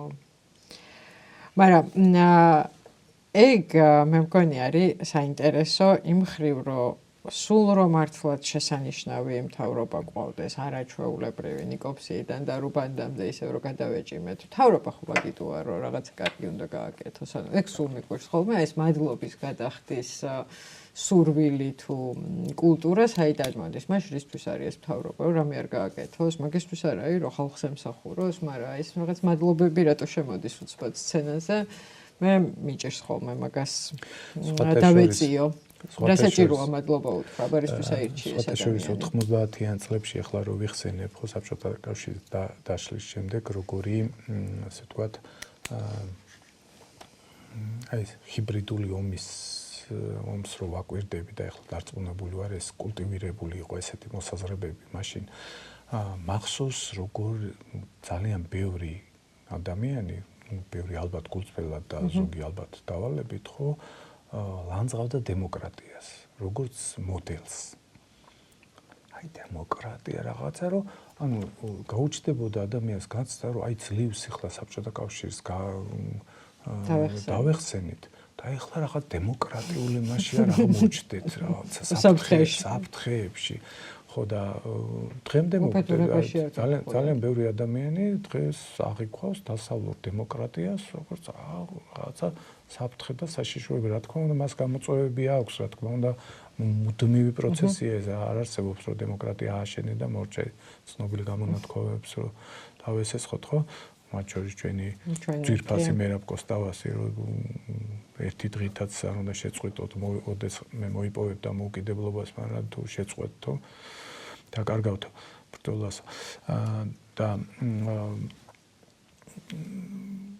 ეს დარწმუნებული ვარ, მუშაობდა ხალხი ამაზე, რომ ეს სტერეოტიპი დამკვიდრებული იყო და მართლაც თუ დააკვირდებით ჩვენ საზოგადოების დიდ ნაწილს არ უყვარს დემოკრატია. აი ძალიან ბევრჯერ გამიგია და სხვებსაც გაუგიათ ალბათ, რომ აი რას ამოგაცვა ამდენი ჩვენ გვჭირდება ერთი მძლავრი რა ერთ-ერთი მიზეზი რატომაც უყვართ სტალინი საქართველოში და სხვათა შორის ამას ვიტყვი, რომ ვიდრე ასეთი ადამიანების პროცენტული რიცხვი ასეთია, ხო, როგორიც არის, ხო, მანამდე დიდი პრობლემები გვაქვს და გვექნება და ერთ-ერთი მიზეზი რატომაც პოპულარულია სტალინი, იმიტომ რომ ის ასოცირდება ძლიერ ხელთან რა და თითქოს დემოკრატია არის ანარქია და ქაოსი და თუ რამის გაკეთება გინდა, საჭიროა ერთი მტკიცე ხელი. მე რა მოხდა რომ იქ რაღაცეები დააკავეს და რაღაც მილიონობით ადამიანი თუ დაიხურა და გულაგში გადასახლდა იყო და ახლა 1-2 შეიძლება შემთხვევით მოხდა აი ესეთი. სტალინი მე მგონი კიდე ის არის არარეალიზებული სურვილების ასრულება, რომ ვიღაცამ ჩვენგან შეძლო, რომ რაღაც დიდი გამხდარიყო. და ბუბა, რო დაუბრუნდეთ ამ ჩვენ ტროტუარის საქმეებს, 40 ადამიანია დაკავებული, უფრო მეტი კაცი ვიდრე ქალი და ჯამში 123 დღე აქვს გატარებული ამ 40 ადამიანს იზოლატორში. ეს არის სამართალი ჯის სტატისტიკა. ეგეთი საიტი არსებობს, რომელიც 40 და 123 დღე აქვთ. ეს არის საიტი, რომელიც ეხმარება დემონსტრანტებს სასამართლოებში საქმეების მართვაში და სტატისტიკასაც აგროვებს. შეიძლება ითქვას, რომ 40 ადამიანი ძალიან ბევრი არ არის, მაგრამ არც ძალიან ცოტაა, ხო, მშვიდობიანი პროტესტისთვის, მიუხედავად იმისა, რომ კანონით ისინი დამნაშავეები არიან, ეს კანონი შეიძლება ჩაითვალოს, ხო, არ ვიცი, იდაო იმაზე, რამდენად სამართლიანია ტროტუარზე ადამიანის დაკავების ბრძანების გამცემი კანონი, ხო? თქვენ თქვით, რომ ის გოგოები, რომლებიც დააკავეს უნივერსიტეტთან, პრინციპში ბედნიერი ხალხი არიან, იმიტომ რომ ისტორიაში შევლენ როგორც ღირსეული მოქალაქეები, ხო და მათი თიამაყებენ მათი შვილებიც. ამ ადამიანებზე არა და საზოგადოებაზე რომ ვთქვათ, მაინც მკაფიოდ, თუ ამ ამბავს მივიჩნევთ ისტორიულად, იმიტომ რომ არის რაღაცა უფლებების მკაფიო და უხეში შეზღუდვა, პროტესტის უფლების ჩამორთმევა პრინციპში, იმიტომ რომ თუ ტროტუარზეც არ შეგიძლია დგომა, მაშინ რა შეგიძლია. როგორ წვრთნის თუ როგორ აფორმირებს ეს ისტორიული პროცესი საზოგადოებას, ხო? ანუ ამ ბავშვი საზოგადოებამ ხო რაღაცა უნდა თქვას, ქნას, გააკეთოს, რა გავლენას მოახდენს მათი ასეთი თუ ისეთი პასუხი მის ცხოვრებაზე. იმიტომ რომ ამბავი ხო იმ შემთხვევაშია ისტორიული, თუ მას რაღაცა გავლენა აქვს ისტორიაზე. დიახ. ეს ხო რაოდენობა ნამდვილად შემაშფოთებელია, ერთი ფაქტიც კი შემაშფოთებელია, ხო გეუბნებით მე მაგალითად ვერ ვიხსენებ გვიან საბჭოური პერიოდიდან დაწყებული დღემდე ვერც ერთ პერიოდს, როდესაც აი ასე შეიძლებოდა სრულიად უდანაშაულო პროტესტანტის დაკავება.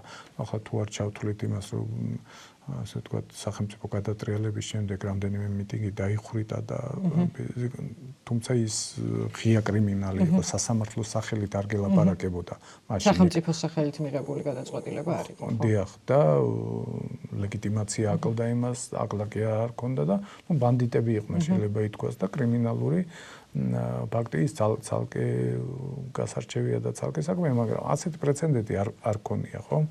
არამც დამოუკიდებლობის პერიოდში, გვიან საბჭოთა პერიოდიდან მოკიდებული. თუმცა ხო და რაოდენობა არის მართლაც საგანგაშო. და უნდა ვთქვათ, რომ ეს არის 2026 წლის დასაწყისში შეცვლილი კანონები, ანუ ეს არ არის კანონი, რომელიც წლები ამოქმედებს, აი რამდენიმე თვის წინ ამოქმედებულ კანონებით 40 ადამიანი არის გასამართლებულ დასჯილი. ეს პროცესი ტენდენცია კანონზომიერებებს რო დავაკვირდეთ ზოგადად სოფლიო ისტორიის და ასეთი რეჟიმების, ხო, ამას რა მოყვება შემდგომი კანონები, რა თქმა უნდა, არსად არ გაჩერდება რეჟიმი, ხო? ხვალ შეიძლება, ქვია, ნებისმიერი საბაბით, ნებისმიერი ადამიანი დააკავონ რა. გადავხედოთ სხვათა შორის საბჭოთა კავშირის დროს დისიდენტები რო იყვნენ. ის დისიდენტები სრულიად კანონის სრული დაცვით იყვნენ გასამართლებულები, გადასახლებულები და სასამართლო გაიარეს ყველაფერი, ადვოკატი ყავდათ ყველაფერი და კანონებს არღვევდნენ შესაბამის კანონებს. ანტისაბჭოთა, დიახ, ანტისაბჭოთა საქმიანობას ეწეოდნენ და აი ამ ანტისაბჭოთა საქმიანობისთვის სასამართლოები ხვალ ნებისმიერი რამ შეიძლება რომ აი გადავა, ხო დაიწყო უკვე ეს სტატუსებით, Facebook სტატუსისთვის, კომენტარისთვის, რაღაც შეურაცხყოფისთვის, ეს შეურაცხყოფაც ხო ძალიან პირობითია, ნებისმიერი რაღაცა ჩემი კომენტარი შეიძლება შეურაცხყოფა, ჩემთვის შეურაცხყოფელია შეიძლება თქვა. სიძულვილის კამპანიის ნაწილად. ხო, მე შეიძლება ვთქვა, რომ იცი რა, ეს ჩემი აზრია, შენი აზრი შეიძლება არის, მაგრამ ჩემთვის ეს შეურაცხყოფელია და ანუ ამას ხო ბოლო არა აქვს.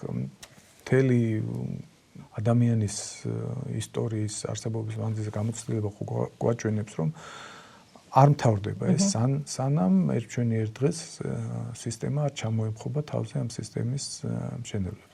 მაგრამ დამაიმედებელი ის არის, რომ მე ძალიან ბევრ ადამიანს ვიცნობ თქვენს ყველანი, რომლებისთვისაც ეს აი უბრალოდ აი ვერ წარმოგვიდგენია ეს როგორ უნდა მივიღოთ რა. აი როგორც წინაზე ვთქვი, შინაგანად არ მივიღებთ, ხო? სხვათა შორის ამ რეჟიმს გამორჩა ერთი რამ, რომ მას გაეპარა მთელი მინიმუმ ერთი თაობა. ანუ ეს მაგრამ რომელი თაობაც ემზადება ამ ქვეყნიდან წასასვლელად. ეგ გამოწვევა კი ბატონო. ეგ გამოწვევა კი ბატონო, ბევრად მარტივად ვიდრე ჩემი და თქვენი თაობა. მაგრამ ყველა ხო ვერ წავა და არ წავა, ხო? ეხლა მაგალითად დისიდენტები რო იყვნენ საბჭოთა კავშირის დროს, თითებზე ჩამოსათვლელები იყვნენ და ისინი ინახავდნენ იდეას. ეხლა რო შევადაროთ მათზე 1000-ობით მეტ მივართ ეხლა, ხო? თუ 10000-ობით. ეს როგორ დამაიმედებელია ჭერეთი. შემდეგ იმის თქმა მინდა რომ ეს ასეთი დრაკონული კანონები და მათი აღსრულება რომ დაწყებულიყო საბჭოთა კავშირის დანგრევისთანავე, ხომ? ან sabჭოთა კავშირის ზოგად გაგრძელებულიყო, გვაქვს ყოფილი 15 რესპუბლიკიდან, ხო, ბელარუსი და შუა აზიის. ნუ სადაც რეალურად თავისუფლების პერიოდი ქარმა არ იქროლა. ხო, არ იქროლა და არ ქონიათ, ხო? იქ სხვა გამოწვევაა, მაგრამ აქ გაეპარათ მინიმუმ ერთი თაობა და მე რა ვიცი, პრაქტიკაში ძნელა წარმომიდგენია, კი არსებობს ამისი მაგალითები, მაგრამ ჩვენს რეალობაში, ჩვენი მენტალობიდან, ჩვენი საზოგადოების რაღაცა ეს იდენტობა ვახსენოთ, აქედან გამომდინარე, მაინც შეუძლებელი მგონია ამ საზოგადოების ისე დამონება და ისე გადავლა, რომ აი ჩამი-ჩუმი არის მოდეს და არანაირი დისკომფორტი ამ რეჟიმს არ ქონდეს. და ეს სიჩუმე, რაც ახლა ახლავს თან ამ ტროტუარზე დგომის გამო დაკავებული ხალხის კადრებს, შესაბამისად ის არის სიჩუმე ქარიშხლის წინ, თუ მზადება უფრო კარგი ავტორიტარიზმის. ხო, მაინც დაღლას გადაღლას მივაწერდი და ერთგვარი რაღაცა ნიჰილიზმის რაღაცა ტალღებია ეტყობა რა და ეს რაღაცა უიმედობის განცდა თითოეული ადამიანის ცხოვრებაც ხო სავსეა ასეთი ტალღებით, ხო, ხან ოპტიმისტურ ნოტაზე ვართ, ხან პესიმისტურზე საზოგადოებასაც, როგორც ჩანს, რაღაცა ძალების მოსაკრებად რაღაცა ფაქტორები ჭირდება და მათ შორის ხოთაშორის მე დიდი იმედი მაქვს საერთაშორისო ფაქტორის ჩვენთვის ერთ-ერთი უმნიშვნელოვანესი ფრონტის ხაზი, სადაც გადის და დარწმუნებული ვარ, როდესაც ეს ომი დაიწყო, მაშინვე ჩავთვალე, რომ ეს არის რუსეთის იმპერიის რღვევის მორიგი მნიშვნელოვანი ეტაპი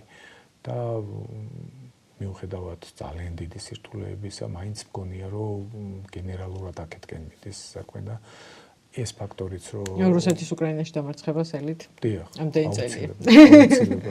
აუცილებლად ისტორიისთვის მოკლე პერიოდია ჩვენთვის გაგრძელებული. კი, მაგასაც ვახსენებ ხოლმე ჩემთვის ვqecები რომ 500 დღეა, ისტორიისთვის ცოტაა 500 დღე. აი ბოლოს რო ვთქვათ, თუ ისევ იმ თეორიას მიუყვებით, რომ ეს ტროტუარების ამბავი არის ისტორიული მოვლენა, რა აქცევს ამბავს ისტორიულად? გავლენა საზოგადოებაზე, თავარი მოქმედი პერსონაჟები, სიმძაფრე, ვინ აღწერს მას და როგორ გამოარჩევს სხვა ამბებიდან, თუ საბოლოოდ როგორ წყდება ეგ ამბავი, რომ აი ტროტუარების საქმეა მნიშვნელოვანი ამბავი, ან არ ვიცი, რამე სხვა არის მნიშვნელოვანი ისტორიული ამბავი. საერთოდ ისტორია რატომაც არის საინტერესო, ეს არის ძალიან დიდი კიდობანი ამბების, სხვადასხვა მხრივ საინტერესო და მნიშვნელოვანი ამბების, ხომ?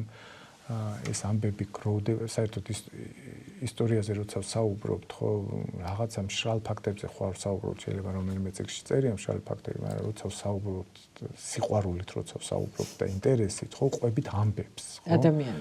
ადამიანებს, ამბებს, რაღაცა და აი ეს თითეული, ეს ახალგაზრდა ძალიან დიდ ამბებს ქმნის ჩვენი მომავალი ასაშენებელი სახელმწიფოსთვის, ფუნდამენტს ყრის რა. არაფერი ხო სამყაროში ხო არაფერი არ ანუ ფიზიკიდან ისა მაგალითი რომ ხო არაფერი არ იკარგება ხო. უბა ყოფილა თავიდან ფიზიკით დაინტერესებული მაყურებლისთვის ვიტყვი მეც ახლა აღმოვაჩინე. დამთავრებული კი ბატონო და ძალიან მეხმარება ახლა თან ცხოვრებაში და ხო არაფერი არ იკარგება, გარდაიქმნება ხო.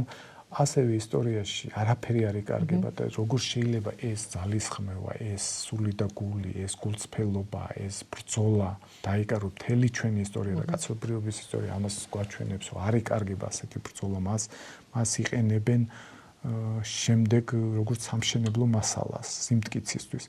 მარო მაყაშვილის ამბავი რო გავიხსენოთ რა, მოდი ვთქვათ პირდაპირ, მარო მაყაშვილი ცალკე აღებული რო განვიხილოთ. ჰაფე ხო რა მედდა იყო და მედდას მოხდა ყუმბარა და დაიღუპა.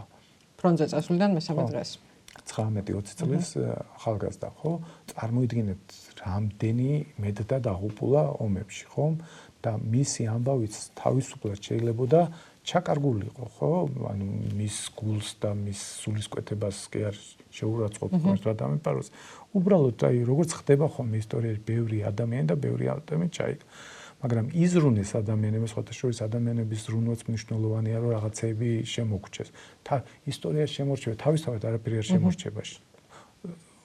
საზოგადოების წევრებმა თუ არ იზრუნეს და მომავალმა თაობებმა და იზრუნეს თანამედროვეებმაც, შემდგომებმაც იზრუნეს, რომ ეს ამბავი არ დაკარგულიყო და ქცეულიყო სიმბოლოდ, რომელზეც გაიზრდებოდა თაობები და რომელიც ისტორიაში ჩაიწერება და ეხლა ყველას გვაქვს ჩემიდან დაწყებული, რა ვიცი, სვისიდან დაწყებული, ჩემი დამთავრებული გვაქვს განცდა, რომ მან უზარმაზარი რაღაცა გააკეთა. ხო? არა და ობიექტურად ხო მან ვერ შეცვალა ვერაფერი თითქოს, ხო, პრაგმატულად. აი ზუსტად იგივე მახსენდება ხოლმე. აი თვითონ ხო რა შეცვალა, ხო? ის გარედან გულშემატკივრის პოზიცია შეიძლება ზოგიერთის ასეთი იყოს, ხო? რა შეცვლის შვილო და რა თავს იკლა და რა საჭერინებ თავს და რა ქმნიან აი ამ მომავალი საზოგადოების სამშენებლო მასალას, ფუნდამენტს. ასე რომ და ძალიან მნიშვნელოვანია, რაზეც ვსაუბრობთ, რომ ჩვენი თითეული ჩვენგანის აღქმა დღეს, რომ ეს არის მნიშვნელოვანი, მათი ქმედება ამ მნიშვნელოვანი, მათ წინააღმდეგ მიმართული ქმედება არის უზარმაზარი დანაშაული ჩვენი მომავლის წინაშე. ამის გააზრება ამ დროს დიდი ბოდიში მაპატიეთ და იქ რაღაცა მოხდა, იქ ნიუსია, აქ ისა და არა. სხვა ისტორიულმა ამბებმა არ გინდათ გადაფაროს ეს. არა. ამარო ერთი მხრივ ძალიან შთამბეჭდავი მაგალითია და მაროს შთამბეჭდაობას მე მგონი ისიც ადასტურებს, რომ რამდენი ქუჩაში მისი ნახატი და ის ორი სიტყვა გამოჩნდება, იმდენი ჩდება ცენზორი, რომელიც ამას შლის, მაგრამ მეორე მხრივ ამ ქვეყანას მაროს სიკვდილის შემდეგ დიდხანს მოუწია, ხო, ოკუპირებულად ცხოვრება. და მარო კი არა მისი შემდეგი რამდენიმე თაობა ვეღარ მოესწრო იმის ნახვას, რაზეც მარო ოცნებობდა, არ ვიცი ეს მე მგონი არ იქნება კარგი თუ იგივე სცენარით წავალთ. სულ ბოლოს იმას კითხავთ, როცა ეს სტატუსი დაწერეთ და საზოგადოებას უთხარით, რომ ეს ამბავი არის ისტორიული. რა გინდოდათ ამითი დაენახა ხალხს, რომელიც ალბათ გინდოდათ, ხო, რაღაც რეზონანსი გამოეწვია, გარდა იმისა, რომ თქვენი იმ წუთიერი განწყობა დაგეფიქსირებინათ. რას ვერ ხედავს და ამითი რა დაენახა? რადიო თავისუფლება დამიძახებს ინტერვიუსზე, ამაზე ალბათ არ გიფიქრიათ, ხო? ესე აღმოჩნდით აქ, მაგრამ აი მიზანი რა იყო, რატო შეახსენეთ ხალხს, რომ აი ეს არის სინამდვილეში მთავარი ამბავი?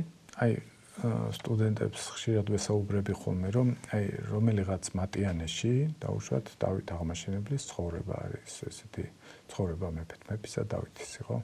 და ნებისმიერ მატიანი ავიღოთ, რამდენი ფაქტია შიგ მოთხრობილი, ხო?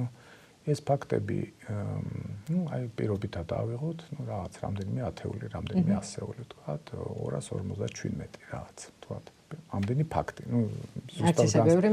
ზუსტად განსაზღვრა ფაქტის რაოდენობით ძნელია, იმიტომ რომ როგორი, მაგრამ პირობითად ვამბობ, ხო? წარმოვიდგინოთ, რომ დავითის ცხოვრებაში რამდენი მნიშვნელოვანი ფაქტი იქნებოდა. რომელიც აქ არ მოხდა. რომელიც აქ მილიონობით მეტი, ხო? მათ შორის აი ძალიან მნიშვნელოვანები ჩვენი საზომით, მაგრამ მემატიანემ გადაწყვიტა, რომ ეს 257 ფაქტი იყოს მხოლოდ იქ. მან სელექცია მოახდინა თავისი მიზანდასახულობის და თავისი, ასე ვთქვათ, ამოცანების და თავისი შესაძლებლობების მიხედვით. და ზოგიერთი ფაქტი, რომელიც ზოგად სურათში შეიძლება დიდად მნიშვნელოვანი არა, დღეს ჩვენთვის უნიშნულოვანესია, რა ამბავი. და მან ოსტატურად გააზრებულად თუ გაუაზრებლად მემატიანემ შეძლო ის, რომ უკანა პლანზე გადაწია ჩვენთვის დღევანდელი ქართველების ძალიან მნიშვნელოვანი რაღაცეები და წინა პლანზე წამოწია ნაკლებად არსებითები. ზოგჯერ, ყოველთვის არა, მაგრამ ზოგჯერ, ხო? თანამედროვეობასაც აქვს ეს გამოწვევა და მედიას აქვს დიდი როლი ამაში, რომ შეიძლება ფაქტები ისე ჩაიფარცხოს უმნიშვნელოვანესე და წინა პლანზე წამოვიდეს რაღაც ხმაური და ქუთში რომელი გავა, ხო ანონსში რომელი გავა, ეს მედიის ტექნიკებია მესმის. ხო და აი ჩემი სტატუსის მიზანი ის იყო, მოდი ფოკუსი გავასწოროთ რა, უმნიშვნელოვანესი რამ ხდება ახლა ჩვენს თვალწინ და იმითი რომ ისრები შეიძლება ასე ვთქვათ აგვერიოს, ხო, კომპასი შეიძლება აგვერიოს, ამის გამო ასეთ ფაქტები შეიძლება მიღმა მიგვჭეს და მე ერთვენია დღეს აღმოვაჩინოთ, როგორ აღმოჩნდით აქ ხშირად ვსვათ ხოლმე ამას, როგორ აღმოჩნდით და ეს ნაბიჯ გეგმაზომიერად მტერი როდესაც დიახ მტერი მოქმედებს ახლა ბევრი ადამიანის ხელით ზოგი ალბათ გაუაზრებლად არის ამაში ჩართული, მაგრამ ზოგი ალბათ ზოგს კონტრაქტი აქვს ალბათ გაფორმებული. დიახ, მტერი მოქმედებს ნაბიჯ და მიზანმიმართულად, ეტაპობრივად. რა თქმა უნდა, მას მშვენივრად ესმის, რომ უცებ ერთ წელიწადში და უშუალოდ არ შეიძლება 10 წლის გასაკეთებელი ჩაატიო, 2 დღეში ჩაატიო 3 თვის გასაკეთებელი. ნაბიჯ. მე ტემპი არ არის ცუდი. ხო, შეიძლება ისეთი არა მათ რო უნდათ ისეთი ვერა შეიძლება, მაგრამ ხო, ბოლო პერიოდში დაჩქარდა რა. მიზანმიმართულად კი ნაბიჯ ახორციელებს, მე ჩვენია დღეს, ხო, შეიძლება კი არა, მეაკითხავს ყველა ღარიბაშვილი ზის ხალხო ციხეში, ამაზე მეტი მაგალითი რა გინდათ, რომ ყველას მოგაკითხავთ, ამ სისტემის ყველა შემოქმედს მოგაკითხავთ. ღმერთმა კარგად გიმყოფოთ ოჯახის წევრები, რომელთაც არაფერი დაუშავებიათ, მაგრამ შეიძლება თქვენს ოჯახის წევრებს მოეკითხოთ. თქვენ და უნებურად და მათ და უნებურად. და გარკვევა იმისა, ის დამნაშავე იყო თუ არა იქნება არსთული. ხო, აი ამას წინა წავიკითხე ნიუსის რაღაცა ლილუაშვილიო იმას რაღაც სამართალს ითხოვსო თუ რაღაც ისა ჯოან შერბურჭულაძეც იყო მოყოფილო სასამართლოში. ევროპულ სასამართლო და რაღაცა ხო, აი ამაზე კარგი მაგალითი რა გინდათ რომ დაგიდგებათ დრო ხალხო, აი რა თუნდა ამას 1918-21 წლები და 20-იანი და 30-იანი წლების მაგალითები და რუსეთის იმპერიის მაგალითები აგერა გაქვთ ხუცი მაგალითები თქვენი თანამებრძოლი სისტემის შემოქმედი ერთ-ერთი ხო დღეს ითხოვს სამართალს და სამართალს ვერ პოულობს, იმიტომ რომ თქვენ თვითონვე და მან თვითონ ააშენა ისეთ სისტემას, სადაც ვერ იპოვის სამართალს. რთულია სამართლის ძებნაში აღმოჩენილი კაცის ბედი. მადლობა ბუბა, მე ბოლოსკენ იმას ვიტყვი, რომ მიუხედავად ჩვენი ძალისხმევისა, რომ ამ ტროტუარების საქმეზე, რომელიც მეც აღელვებს და მაინტერესებს, დამგონია, რომ მართლაც მნიშვნელოვანია, ისეთი ნეიტრალური ადამიანი მოგვეყვანა ისტორიკოსი, ისტორიაზე გველაპარაკა, მაგრამ იქიდან გამომდინარე, რომ სისტემა ყველას ეხება, მთლად ეგრე არ გამოვიდა და ბუბას მამაც 80 წლის ასაკში აღმოჩნდა ამ კანონის სამიზნე და წინ აქვს სასამართლო პროცესი, სადაც გაირკვევა პატიმრობა თუ 5000 ლარიანი ჯარიმა იქნება სახელმწიფოს მხრიდან გამოყენებული იმის გამო, რომ ის იდგა ტროტუარზე. არ ვიცით სასამართლოს თარიღი, ხო? ჯერჯერობით არა. ხო, და აი ეს 40 ადამიანი, რაც სტატისტიკაც რო ვთქვათ, რაც ვიცით, რომ არის დაკავებული, ეს არ ნიშნავს იმას, რომ ეს არის საბოლოო რიცხვი. სასამართლოში ბევრი საქმეა შესული და ყოველდღიურად რამდენიმე სხდომა იმართება ამ საქმეებთან დაკავშირებით და რაც სამწუხაროა, სასამართლო მოგეხსენებათ არის დახურული და იქიდან ვერც ფოტოს, ვერც აუდიოს და ვერც ვიდეო მასალას მედია ვერ გამოიტანს ამ ამბების შესახებ. მოკლედ ეგეთი იყო ტროტუარების საქმეზე მსჯელობა ისტორიულ ჭრილში თუ როგორც არის. მადლობა ბუბამ დიდი.